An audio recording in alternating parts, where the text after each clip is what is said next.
Tales from the wild. Stories from the heart. A journey into the mind and soul of fired-up business professionals where they share their vision for the future. And hear from a different non-profit organization every month as they create awareness of their goals and their needs. Dive into a world of untamed passion as we join our host, Shireen Buerta, for this month's episode of Friends from Wild Places. All right, welcome. Shireen here. I am your virtual boutique bookkeeper and QuickBooks advisor. Back in the day, bookkeeping was a mountain of paperwork and a sea of receipts. But today, it shouldn't be that way. At Shireen's Bookkeeping Services, we take the stress out of finances with modern solutions tailored just for you. Imagine focusing on growing your business while we handle the numbers seamlessly. Are you a business owner relying only on a CPA firm? Well, let's connect. We can elevate your financial management together. If you want to know more, please go check me out at www.shireensbookkeeping.com and allow me to keep your books clean so you don't have to. Welcome back, listeners. You are listening to Friends from Wild Places. We're so glad to have you here again with us. I'd love to introduce you to my co-host, Tanya, whom you all know very well. Tanya, how are you doing today? Oh, doing great. We are winding up the semester at the college, busy with summer activities. And I believe where you are, Shireen, it's opposite, right? So you are in winter, is that correct? That In is South Africa. right. That is correct. We are in, fascinating enough, the area that I'm in KwaZulu-Natal, they don't really see very cold winters. And I love winter, but it is cooler this year than usual. So I'm thoroughly enjoying that. But Tanya, why don't you just share with the listeners a little bit more about our extra content that we're making for our subscribers? Sure. So for our regular visitors and guests, we have Friends from Wild Places where you can just subscribe, like, share, comment on our posts. And then if you would like additional bonus content that is raw, unedited, just topics that maybe you've been shy to ask, trying to find out on your own, we'd love to explore deeper. We've shared about our past, all kinds of things, trials and tribulations. So if there's anything you want to hear more from us specifically, feel free to text us, email, connect with us, even via Friends from Wild Places. So for $5 a month, you can subscribe to the additional content. And you can always just like, comment, and follow us for free. But the juicy content is actually juicy. Yeah, that's so right. And it's only $5 a month that really we enjoy what we're doing, but we don't get any money for it. So it would really be nice. We don't see it as anything else, but just support from you guys just to help us keep on doing this. So thank you so much to those that have subscribed, and we really appreciate you. So we are super excited today to introduce our visitor this month for the next few episodes. We have Marie Gonzalez, who is a 48-year-old woman, wife to Robert for 30 years, mother to Chris and Jackie, and recently promoted to grandma to Amelia. How cute. She is a natural creator and loves to explore and create in the kitchen. She sees a recipe she likes, she tries it, tweaks it with better for you ingredients, and gives it to her family so they can approve before it becomes a regular item they sell. They are a family-owned and operated business. They run from home in Miramar, Florida, USA. The juicing concept started in the summer of 2019 after she purchased a couple of detox programs online and hated them. She felt the smoothies and juices she had been making for her kids were way better.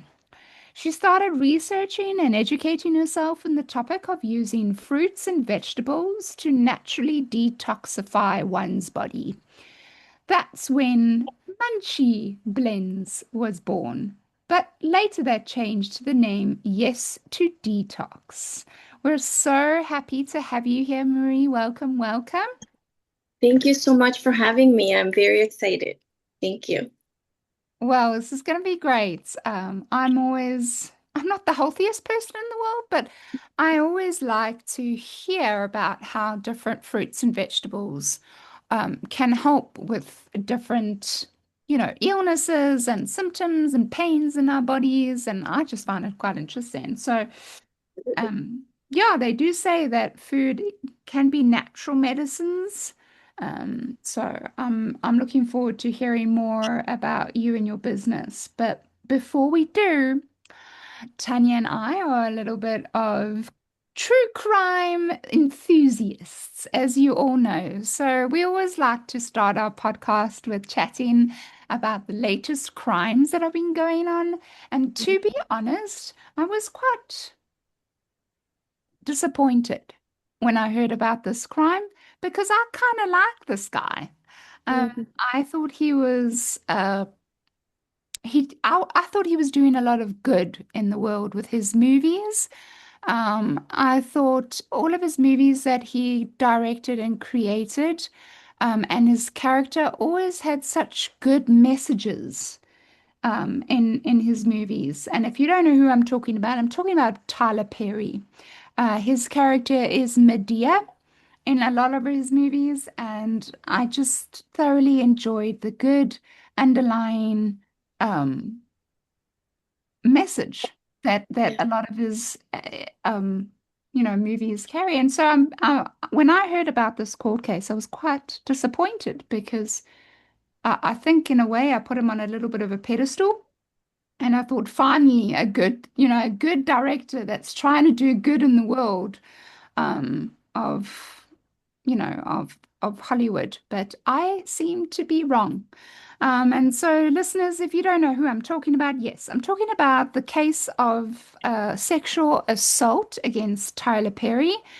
US film and TV giant Tyler Perry has been sued for $260 million by an actor who has accused the mogul of sexually assaulting him while working on his TV shows. Derek Dixon has filed a lawsuit in Los Angeles accusing Perry of using his influence in the entertainment industry to create a coercive, sexually exploitative dynamic while he was acting on The Oval and Ruthless. He alleges Perry promised him a successful acting career, but then subjected him to escalating sexual harassment, assault, and battery, and professional retaliation. When he didn't reciprocate Perry's unwanted advances, well, you can guess what happened. So Perry's lawyers denied the allegations and called the lawsuit a scam to make money. I think I've heard that so often. That's a reaction that a lot of these powerful people have.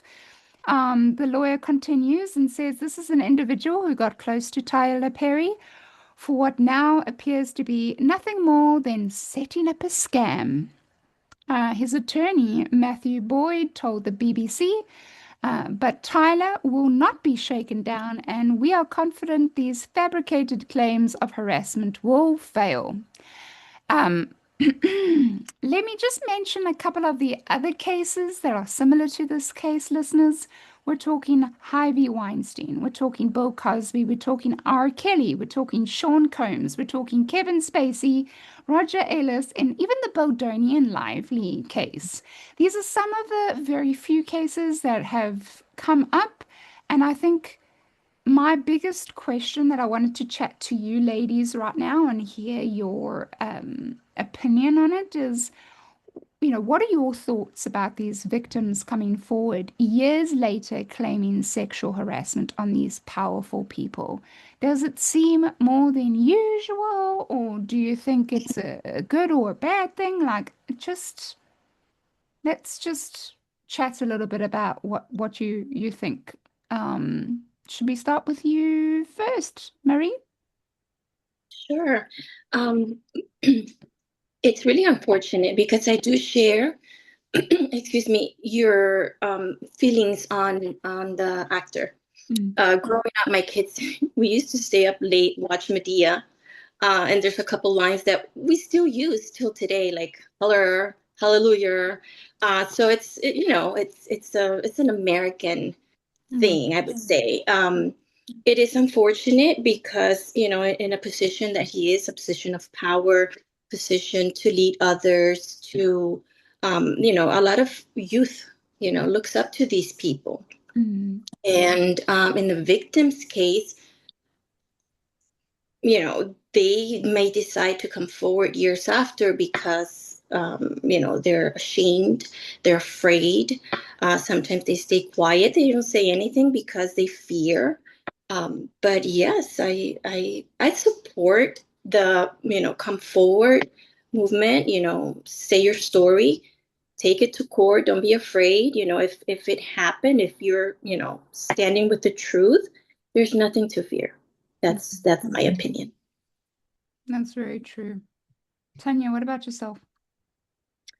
Well, I used to be up on the research. So a few years ago, back actually like 2016, 2017, there was a lot of statistics that I was familiar with that said any survivor of sexual abuse, it's usually very common for a delayed resurface of the feelings and emotions around that. And it was very common even 15 years later. So it was at that time a proven statistic, and I don't believe it's changed much. I mean, maybe they have more data now to support that. So I think for reasons, especially when you're talking about, for example, positions of power and or perceived abuse, there is a delay, both time, because I think maybe some of the survivors would say like, well, who's going to believe me? This person is so powerful. This person is so well known. I'm just one person. So I think it takes a lot for that individual to actually come forward and bring a case. And then the other folks that you mentioned, Shireen, I believe, those, have just gone, truly wild as far as the amount of people that were actually sexually abused, coerced, exploited. So it's very interesting. The expression I've always heard is when there's smoke, there's fire, right? So I wouldn't be surprised if there's more allegations against this person as we go forward. I couldn't agree with you more, Tanya. I think I feel as a victim, it's a whole lot more harder to stand up and speak out. It's the whole Me Too phase. No, it's not a phase. It's a stand. People are taking a stand, and I think it is coming out more lately and in these days because I think the victims are encouraged by other victims stepping out with their stories, and so they feel encouraged to step out with theirs. So I think it's a good thing, and I'm glad they are. A way of liberating, Right. What you're holding inside. If you're a victim, you're holding that inside. That's, affecting your relationships, maybe the way you perceive yourself, your self-esteem. So it's a way of liberating oneself. Yeah, because I think in the past, victims have kept quiet, and because of that, a lot of their mental health went down the drain, and a couple of them committed suicide because of these secrets that they've been holding inside. So I do think it's a good thing and good for them. I'm proud of them for standing up. I'm proud of them for speaking out. I think the percentage of people that are just trying to get money out of these powerful, rich people are there's more of a risk to speak out than there is to keep quiet, and more dangerous for them to speak out. So quite frankly, the percentage of victims that are actually lying and taking advantage is very minimal. So I 100% believe every single one that stands up and speaks out. I'm just disappointed because it's Medea. Nevertheless, let's move on. Listeners, it is the quote of the day time. This is an important part of our podcast where Marie has mentioned her favorite quote, which we're going to talk about right now. It's straight from the Bible. Excuse me. It says, trust in the Lord with all your heart. Do not depend on your own understanding. Seek his will in all you do, and he will show you which path to take. That's Proverbs 3, verses 5 and 6. Marie, would you like to just share with us and the listeners what that means to you and why is that your favorite quote? So there's a lot to unfold here in this verse, and there's so much wisdom and knowledge in these short lines. But like I said, the Bible is the living word of God, and that's my belief. So I live by this verse. I became a Christian when I was 15 years old, and I grew up Catholic. I grew up going to church and going to mass and doing my prayers and stuff like that. But I became to know the Lord personally when I was a teenager. So this verse spoke to me very early on in life, when things were good. Then things got, turned around and things were not so good. But I kept on trusting. I kept on going to this verse. If I put my trust in God, and I listen to what he has to say. I follow his will. I follow, what he wants to show me. If I need to make a decision, if I'm struggling in my relationships, if I'm, seeking wisdom in my business, what do I do? How do I go about this? I trust him. I trust what he has for me, that he has his best interests. His plans are better than mine. So everything will align. If there's a curve, I have to trust that this is his way of telling me, this is not the way, this is the way you need to go. So I rest knowing that he has my back. And it just goes back to that, trust him. He knows what's best for me. Mm, That's beautiful. That's beautiful. Yes. I love that because, there's another saying where people say, man plans and God laughs. And I think in a way that's true. I mean, he didn't say it's a wrong thing for us to plan. And he said, go ahead, plan away. But, it ultimately, what his way goes. So I absolutely agree with you. And we should definitely trust that God has everything under control and everything does happen as what there's another part where it says he works everything out for your good. And Yeah. that's important to also remember and to always trust. So thank you very much, Marie, for that. But while we're on you, do you want to tell us a little bit about your background and who you are? Sure. So I was born in Honduras, Tegucigalpa, Honduras. I came to the United States again when I was 15 because, things went bad for my parents back home. And for security reasons, we had to, come to the US, the land of opportunity. They wanted the best for us. It's five of us. My sister, the oldest, my brother, myself, and then two younger brothers. So it's five altogether. And my parents, came with the luggage, nothing in hand, no plan. Um, but like I said, God had a plan. We were religious people. We were Catholic. We came to know God here. He opened the doors for us little by little. Going back to school, uh, just opening doors. When we put Him first. I met my husband here. He's Cuban, and Tanya knows him. His name is Robert. It's a beautiful story that hopefully I get to share with you because there's quite a story there. But we've been together in each other's life for 30 years. We have two beautiful, amazing kids that love us, love family. They're strong. They're both in business. My son owns his own business, of photography, videography, and they specialize in weddings. But they do a little bit of everything. And my granddaughter, she's going to be a year in August. And then just seeing, God's faithfulness in everything since the moment we left our country. It's been amazing. And even before that, the protection, the not this way, but this way. it's amazing. I'm in awe. But we are blessed. We are healthy, and then we're bringing this to others. The education, try to eat this instead of that. If you're feeling this way, add this to your daily diet. Work out, move. Read the Bible, read a book. Slow down in life. So those are the things that are, it's nice to share. I'm an educator. I teach elementary students in Broward County. This is my 25th year in education and my 20th year as a teacher, as a classroom teacher. So it's amazing. I love my life. I love where I am right now. I love talking to people about what we do and bringing that awareness, to whoever I can. I love How that.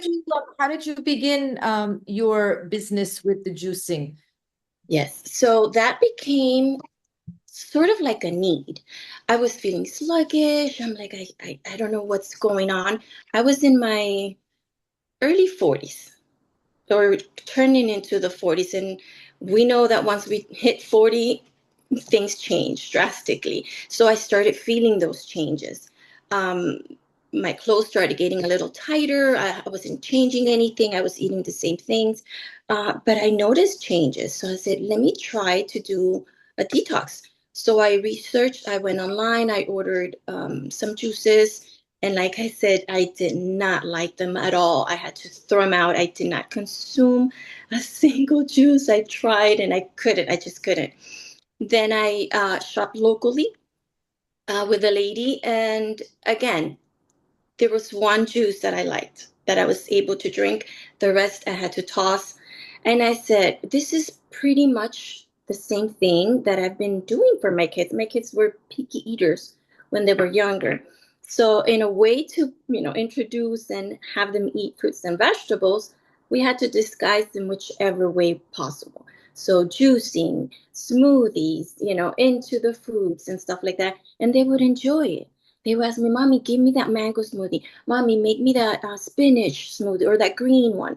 They didn't know that there was spinach in there, but, So I said, let me see what I can do with what I already know to help me.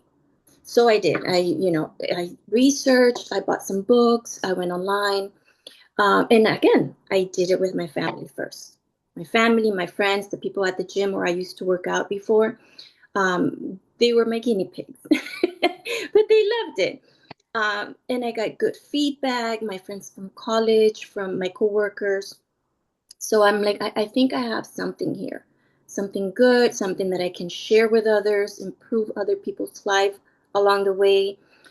So that's how it started. So, we developed the juices. I tried them on. I lost like 10 pounds the very first time that I did the 3-day detox. I felt amazing, the energy, the mental focus and clarity. So I said, yeah, it's time to offer this to the world, one client at a time. Yeah. And how did you start offering that to the world? Like, where did you start putting your product out there? Yes. So that's a little bit of the hardest part because you have this item or these items. And if it were for me, I could sell it. I just give it to everybody, right? But we know there's rules and regulations and things that we have to follow. So at the time I had the gym. I was actually working out and working at the gym for the summer. It was summer of 2019. We had a staff meeting at the gym and I took the juices. I spoke to the owner. This is what I do. I would like to, introduce the juices. And we did. They loved it. We had like sort of like a health fair where I was there and I was able to have a booth. We introduced the juices and then we kicked off from there. And then till today, I still visit gyms when they ask me, bring your juices, bring your baked goods, your gluten-free things. And people love that, especially the people, that take care of their bodies um, physically and mentally. They want that. It's a lifestyle. Tune in next week for part 2 from Friends from Wild Places. You've been listening to Friends from Wild Places with Shireen Bueta. Be sure to subscribe to the podcast from the links to catch every episode and unleash your passion.